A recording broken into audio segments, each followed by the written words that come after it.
And we are live. Hello, one and all, and welcome to my early morning review for last night's edition of Monday Night Raw. We're going to take a look and break down everything that took place on the 10/10/2016 edition of Monday Night Raw that emanated from Oakland, California. Overall, I thought this was a fairly solid edition of Raw. I've enjoyed it more so than the past couple of episodes that we have been getting.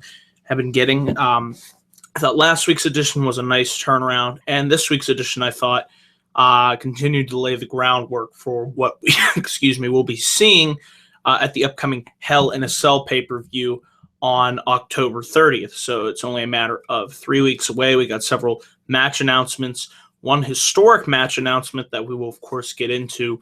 But yeah, for the most part, while not everything on this show, of course, was going to be perfect, and believe me, I do have my gripes with this show, there was enough on this show that I did enjoy, and one major announcement for next week's edition of Raw that has me looking forward and makes me want to tune in. So props to WWE on that.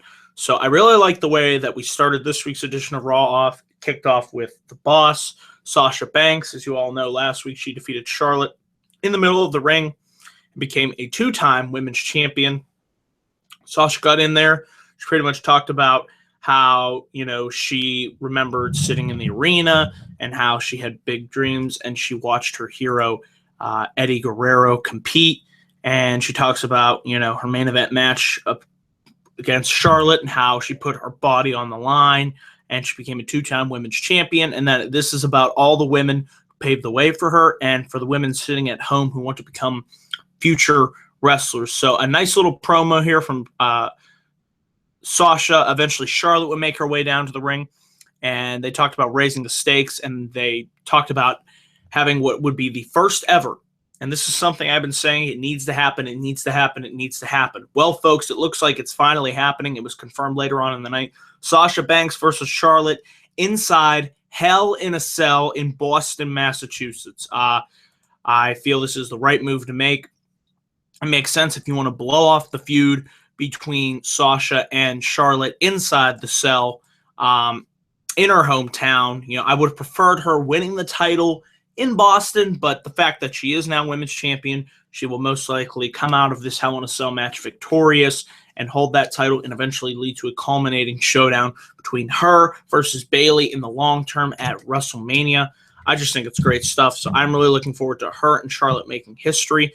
And I challenge WWE to go one step beyond this, guys. I challenge them to make Sasha versus Charlotte the main event for Hell in a Cell. I think it would be the right time. It's like I said, it's in Boston, Sasha's hometown. So what better time to make a statement than by allowing the women to go in there in the first ever women's Hell in a Cell match? Thank you, Ultra. I agree. It should be the main event, but will it be? We'll have to see. I probably see, going by WWE's logic, they'll have the Rollins-Owens match main event, but I really think Sasha and Charlotte #deserve to main event Hell in a Cell. Definitely get that trending. So eventually Rusev would come down and Sasha and Charlotte would both stand up to him, and then Roman Reigns' music would hit, and him, Charlotte, Sasha would all stand tall. Eventually we would have a mixed tag match announced for later on in the show. So like I said, I really liked the opening segment, and the crowd was definitely behind the fact that Sasha and Charlotte would be getting inside a Hell in a Cell match. So kudos to WWE for that. We then move on to our first official match on this show. It was a nice little match, I thought. It was a botch in there at the end by Kofi, but still. Kofi versus Cesaro with the New Day, coming down. They cut this really, fun New Day promo. They pretty much called Sheamus hot garbage, and I couldn't agree more. Sheamus really does nothing for me, and just like in this match, he did nothing for his partner Cesaro. I kind of found it funny that Sheamus was on his phone, he was tweeting, he was just basically doing everything possible to not pay attention to his partner Cesaro. It has been announced that they will challenge the New Day for the Tag Team Championships at Hell in a Cell. I don't see them beating the New Day. I still see the New Day going on to breaking Demolition's record.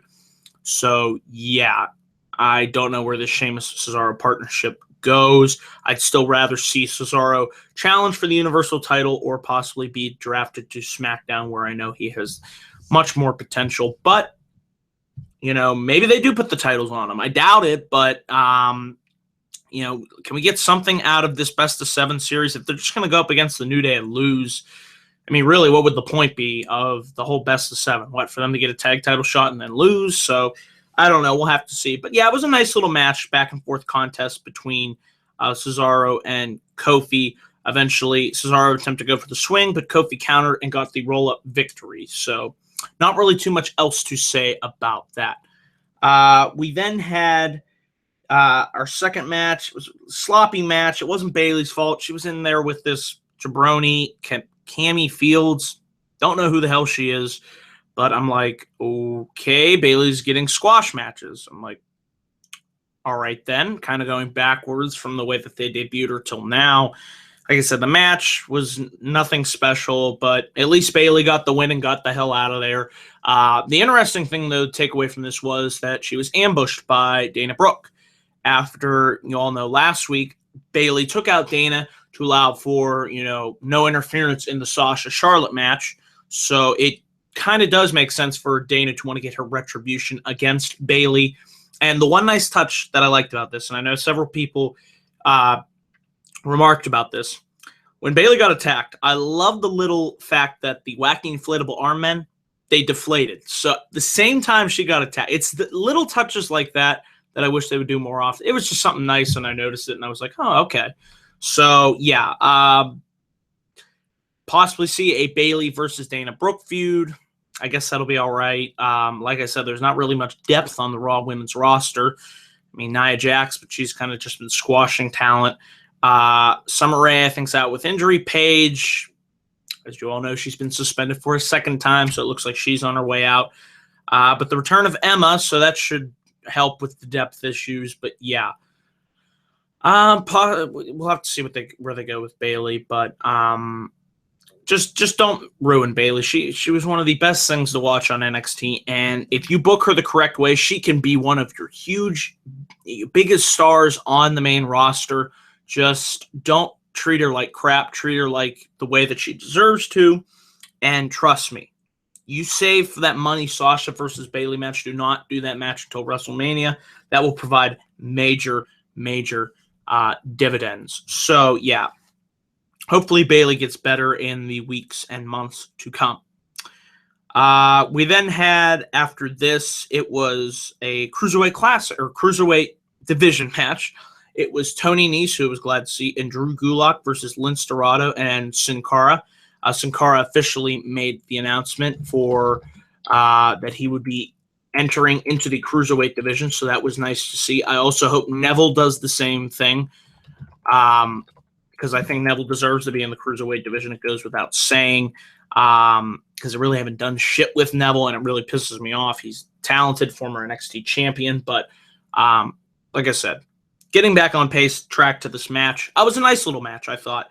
You know, it would have been nice to see it go a little bit longer, but I like seeing Sin Cara added to the division. I thought he had some nice moves that he hit in this match. There was a, you know, Tony Nese. Good to see him again. I definitely could see him becoming one of the standouts in the Cruiserweight division. And Drew Gulak, you know, kind of the more, I agree, Neville hasn't been used much on Raw, period. But yeah, solid match here.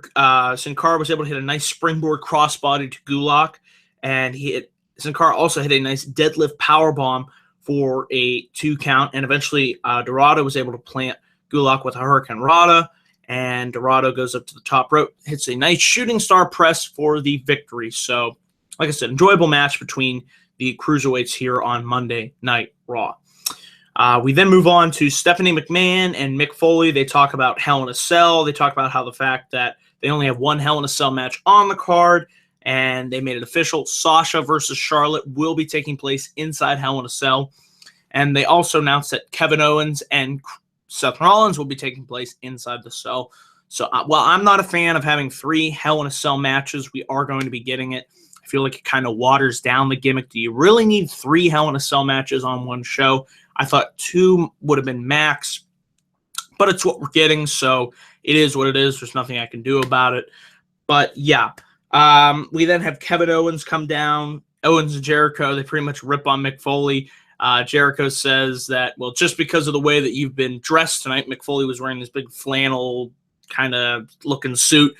He says, you're going on the list. And Jericho and Owens, they are gold. Every time they appear, they just make me laugh my freaking ass off. They are just entertainment in, oh my God, it's just great. I know eventually they'll turn on each other, but until that day, I'm going to enjoy the hell out of seeing them on Raw, because they're pretty much one of the best things going on Raw. And eventually, Jericho would say that Mick has an addenda against Chris Jericho, and Owens says he's already beaten Rollins twice. Why does he need to fight inside of Hell in a Cell? And Mick Foley eventually says that you're going to be facing Seth Rollins tonight, and Stephanie says that you need to show some respect to General Manager Mick Foley. And Rollins, he has his legitimate grievances, and he gets his rematch. And he said that tonight, if Jericho beats Seth Rollins in the main event of Raw, that you would be added to the Hell in a Cell match, and it would officially become a triple threat Hell in a Cell match if Jericho can knock off Rollins tonight. So that was a nice stipulation added to the main event, which I thought was a pretty damn good, solid main event match between Chris Jericho and Seth Rollins. And Jericho is on what I have to assume, in my opinion, is one of the best runs of his career. I still slightly prefer the heel run from 2008 to 2010, I believe, that lasted. That was one of the best runs I've seen Jericho have. But this one's really come close. I mean, everything he says, from the stupid idiot to the list of Jericho to the drink it in, man, it's awesome. It's fun to watch. And I hope that the direction they go in for Survivor Series, guys, let me know what you think of this if you're watching live. What do you think of Chris Jericho versus Kevin Owens one-on-one for the Universal Championship at Survivor Series, which is going to be in Toronto, Canada? That's one of the matches I'm hoping that they save for Survivor Series 2016, excuse me, if I can get the year right. Now I'm becoming a stupid idiot, but it seems to me they might be going in that direction with little seeds. They've been planting, with Jericho potentially getting added to this match, make it a triple threat match, and just the look of Owens. I like that. I want to see more hints of long-term booking from the Raw brand that would give me, this is the sense of direction that they might be going in, because that's what I've really enjoyed about what SmackDown's been doing. So can we get more of that from Raw in the weeks to come? I certainly hope so. But I like the addition of the stipulation. It made the main event actually worth watching and for something to actually tune into. So we had what I thought was, I like this backstage interview with Seth Rollins. He pretty much said that Stephanie loves to pull the strings and that he's going to turn Hell in a Cell into an episode of Table for Three. He says it will be Rollins and Jericho one-on-one after he beats Jericho in the ring tonight, and plans B through Z will be obsolete. Rollins was the best piece that Stephanie had, but she can't control the architect anymore, he says. And Rollins is no longer just a piece in the game. He's the man who will destroy that machine piece by piece. And I like this promo from Rollins, really on point, really on focus. Also digging the new Seth freaking Rollins shirt. It's a really badass design. Glad they finally went with that. Might have to pick me up a shirt.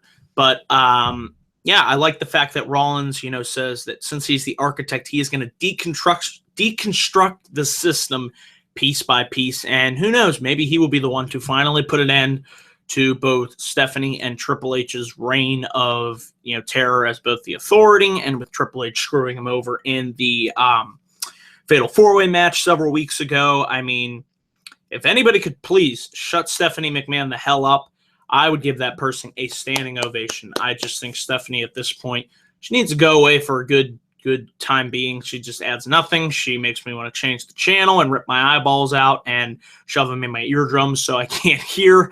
So as you can tell, I'm not a huge fan of Stephanie McMahon. But the fact being, I really like this promo from Rollins. And yeah, nothing more I could say here. We were scheduled to get a fourth match between Bo Dallas and Curtis Axel versus Endzone and Big Cass. When I saw this come out, it's funny. I was about to literally send this tweet out. I'm like, WWE, can you please give some type of direction? a feud. I don't care what the hell it is with Endzone Cass. They're over. The crowd loves them. Can we do something with them? And before I could even send that tweet out, the club come down, attack Endzone Cass, lay him out. I'm like, okay, thank you. This is something that I could actually get behind and be interested in.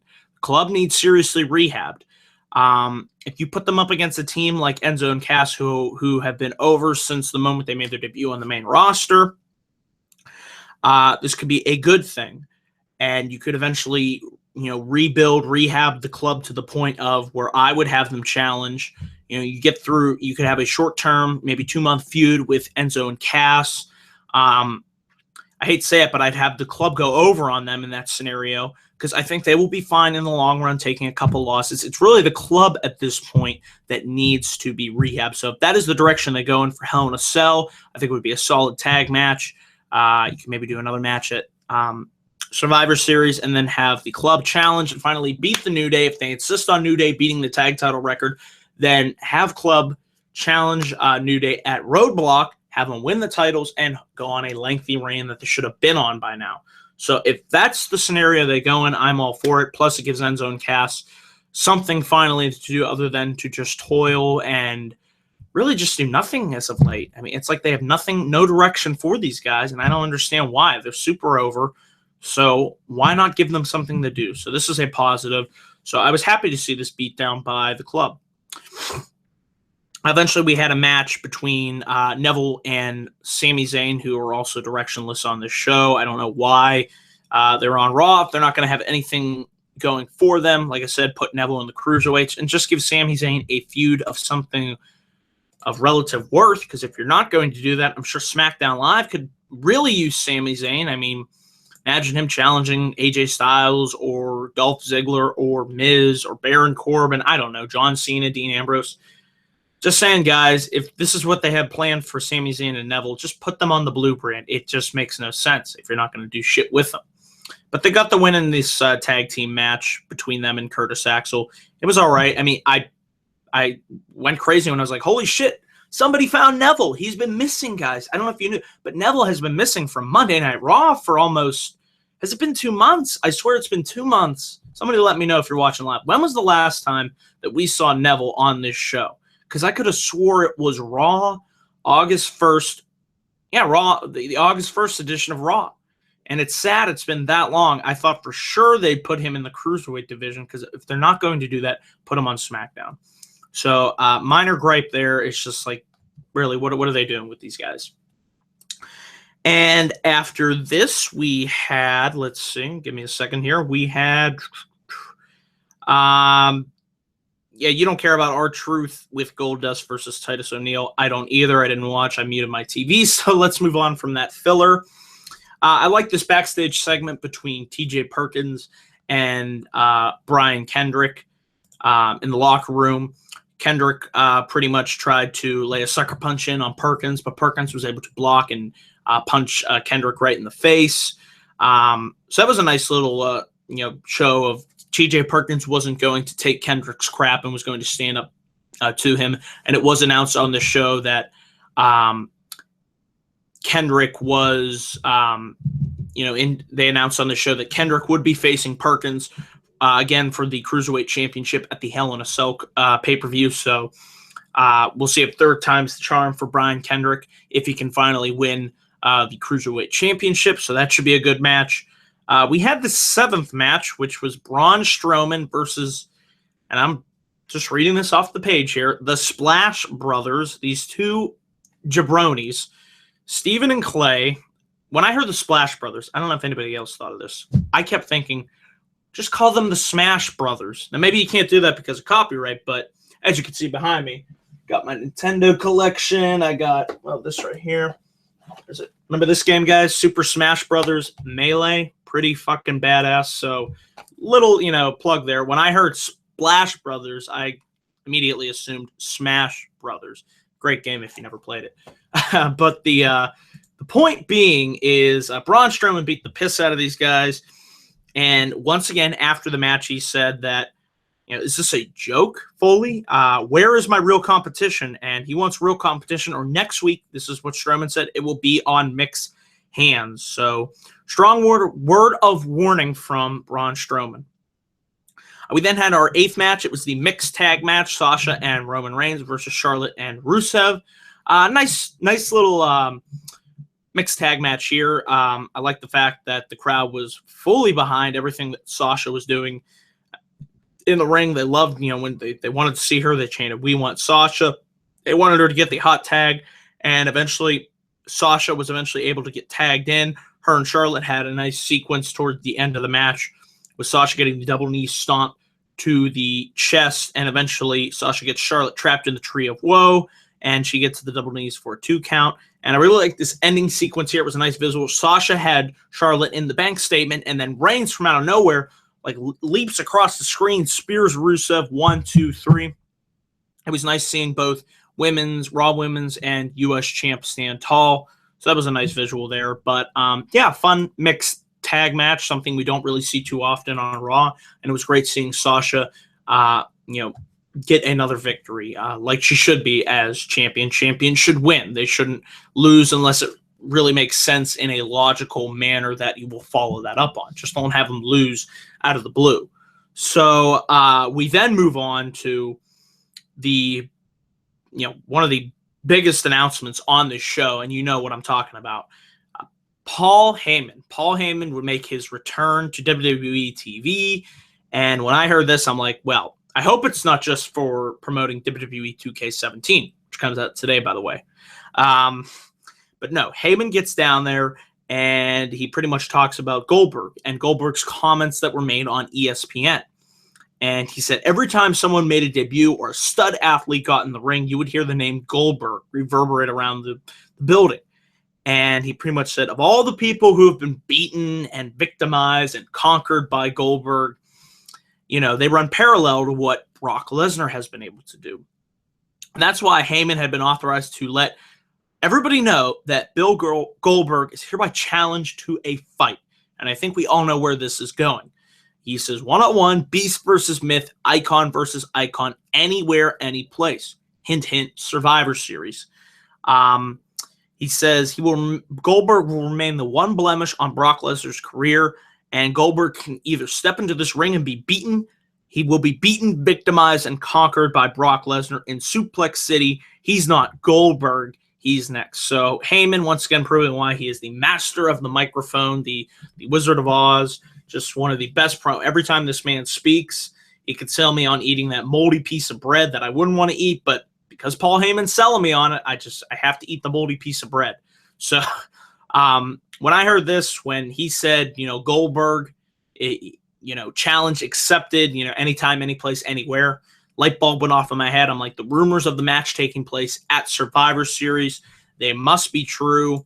Guys, if you're watching live, let me know, what do you think? What do you think of Goldberg versus Brock Lesnar potentially taking place at Survivor Series this year? Huge match announced. What are your thoughts? Do you mixed feelings, from when they last fought at WrestleMania? I know that match didn't go over well, but if we could put that beside them, it's a different set of circumstances. At that time, both guys were on their way out. I would definitely like to see these guys go in there and just have a obviously tremendously better match than that match was. That was considered one of the worst WrestleMania matches of all time. But I think with the different circumstances in tow, this is a different Brock Lesnar. Goldberg's been gone for a number of years now. He would obviously get a great reaction when he makes his return next Monday night, by the way. That was announced. So already looking forward to Raw next week from Denver, Colorado. But yeah, I think while I would have rather preferred to have seen it at Royal Rumble because you're trying to sell out the Alamo Dome, 70,000, it does help bring credibility and prestige back to Survivor Series, which is a pay-per-view I felt that has needed that credibility because last year's was awful. I thought the year before was actually fairly good with Sting making his debut. But Survivor Series has been in need of rehabilitation for a while now. So if they're going all in for Goldberg versus Lesnar, I wasn't a fan back in the day, so I can let that match go and hopefully know that these guys can go out there and have the match that we all know that they can, that we wanted them to have, and hopefully they can have that type of match. Just kick ass, no holds bar brawl at Survivor Series. So I can't believe it's happening, but We'll have to see what Goldberg says next Monday night on Raw. So that should be something really, really great to look forward to. We had our 9th match of the evening. It was TJ Perkins versus Ariri Davari. Okay, I got that right the second time. A nice little match here between challenger and champion. Perkins was able to get the victory after he hit Davari with the knee bar, and he caused the tap out. And so, yeah, just nice to see the champ get a victory. I thought both guys looked good. They got, decent amount of time to have a, fairly standard, solid match in the ring. So look forward to the eventual showdown between TJ Perkins and Brian Kendrick. I believe it would be match number 3 against them because they had the one at Clash. Then they had the match on Raw. And, so this will be the rubber match, quote unquote, between them. So, we'll have to see where they go with that. And then finally, like I said, really good main event match between Chris Jericho and Seth freaking Rollins. I really think these guys had damn good chemistry with one another. There was just nice moves. It was very crisp. The selling was good. Some high octane spots here with, Jericho and Rollins going, putting it all on the line. Eventually, towards the end of the match, Kevin Owens' music would hit, and you're thinking, oh, he must be out there. He's going to help. He's going to screw Rollins over, and, maybe that wouldn't make sense. Well, he'd want to get one up over on Rollins, but would he really want to make it a triple threat match? But the point is, Owens stood on the entrance ramp. Eventually, towards the end of the match, Rollins was able to get out of the walls of Jericho, and eventually Jericho attempted to go for the code breaker, but Rollins was able to drop him. Rollins hit a leaping knee strike. He almost looked like he freaking hit Jericho in the head. That looked kind of brutal, a little bit of a botch there. Owens attempted to go for the distraction. Rollins hit a big boot to Owens. He went for the, towards the end of the match, he tried to go for the frog splash. Jericho went up for the lion salt. That led to a 2 count. And then eventually Rollins was able to counter out of the walls of Jericho into the small package for the victory. And then after the words, Rollins was dropped by Owens with a super kick. And Owens attempted to go for the pop-up power bomb, and Rollins got back up to his feet. He tried to get Owens in the pedigree. Jericho made the save, and eventually Jericho attacked Rollins from behind. Rollins was able to eventually set up Jericho for the pedigree. So that's how we go off the air there. A nice stare down between Jericho and Rollins. So I thought it was a really good main event match to close out the show. And overall, there were more positives that I got from this edition of Raw than overall negatives. So that's why the grade that I'm going to be giving tonight's edition of Raw was a B-. It was definitely better than the episodes that we have been getting throughout September and mid-August. So hopefully, with Goldberg returning next week, things continue to heat up for Raw. So we'll have to see where they go with that. B- is my grade for last night's edition of Raw. If you're watching live, guys, let me know what your thoughts were on last night's edition of Raw in the comments section down below. And big day today, guys. As you all know, I have pre-ordered WWE 2K16, the NXT edition. I have to run out to GameStop today. I will be providing an unboxing video. And eventually I'll get a review up for that whenever I have time to fully go into the game. But I'm really excited. My first WWE game that I have bought in years, folks. I haven't bought a WWE game since 2011. So hopefully this one lives up to the hype. I'm really looking forward to playing it. We got that to look forward to. And also tonight's SmackDown Live. Let's see what the fallout's going to be from No Mercy. Hopefully it's a good show. I'll be back up with my live review around 10 tonight. So, yeah, that is it, guys. I want to say thank you for everyone that tuned into this live morning after Raw review. Remember to please leave the comments down below of what you thought of Monday Night Raw. And please click that like and subscribe button to continue to help this channel grow. Thank you all for tuning in once again, and I will see you guys later on for my unboxing video and SmackDown Live review. Till then, guys, take care.